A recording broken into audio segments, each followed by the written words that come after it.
Thank you, MC, for this opportunity to speak to some of these issues that have been raised. Certainly, we can't exhaust everything here, but I will make comments about a few. One, reducing number of students versus increasing them in the business model that we live in.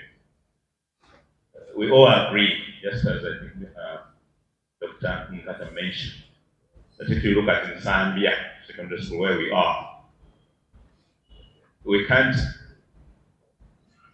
expand it indefinitely. We can't do that because when the government says schools should be sitting on 5 acres, they have a certain model they're looking at, where you will have a field and so on and so forth. The good thing, Professor Mugabane, Zambia has a field here, and even St. Peter's. I think it's in the city here. Our schools are the ones that still have spaces for games. So we don't have a problem about that. Just in Zambia here, we have like 5 fields. There's one at Yes Center, there's one at St. Peter's, there's one here, there's one at Sharing. So we still have these resources. All we need to do is to harness and use them. But the issue was, how do we put a cap on school enrollment? And we should, because these spaces cannot hold 10,000 students. That would be disastrous. The parameters we have in terms of policy, but also common sense. So that's why in one of my issues that I promote and ask boards and management to do is a strategic plan. I know I mentioned this early in the year. I haven't seen many of those strategic plans. We need to see them on our desk. I said, if it is 1 page, that's what you have, please bring it. Yes, because that helps you to forecast. What will this school look like in 10 years? We can't be expanding it to 5,000 students. No, we will say Zambia can hold 2,500 students, and that's it. You enroll up to that level, not beyond. And each school should have a cap. We can't expand indefinitely. So we should plan ahead. It's okay, what should be the cap of our school in terms of the spaces we have and the facilities we have, and those that we think we are going to build in the next 5 years. So strategic planning is a must.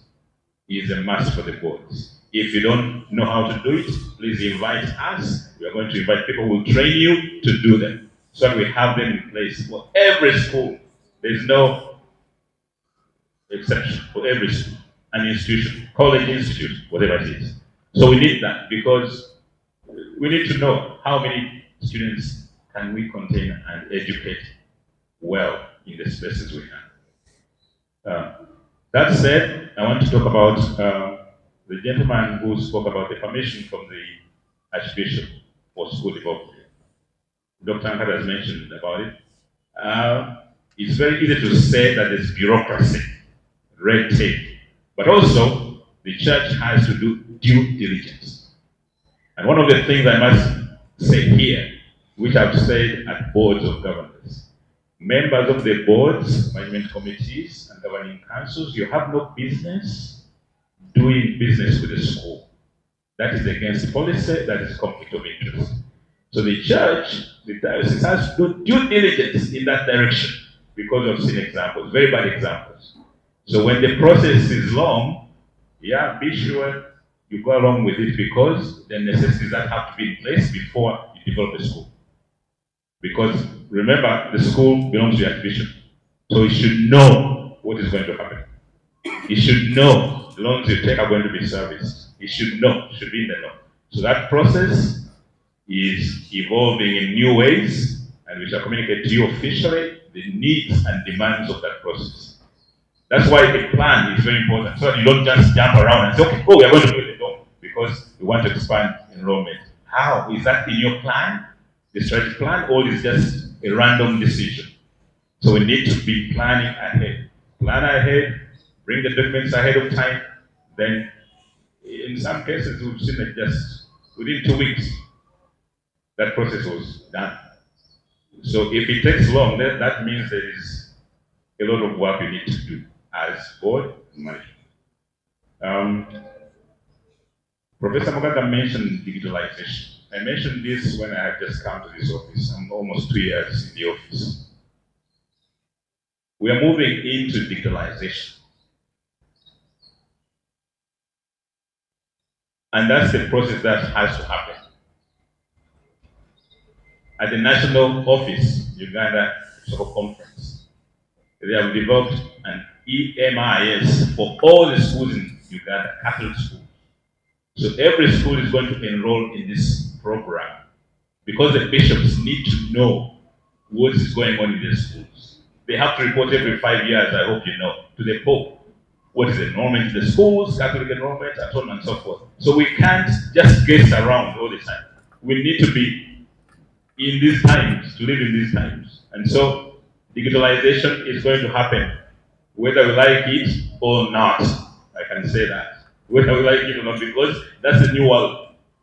So we have to embrace it, we have to learn how to use it, we have to live with it.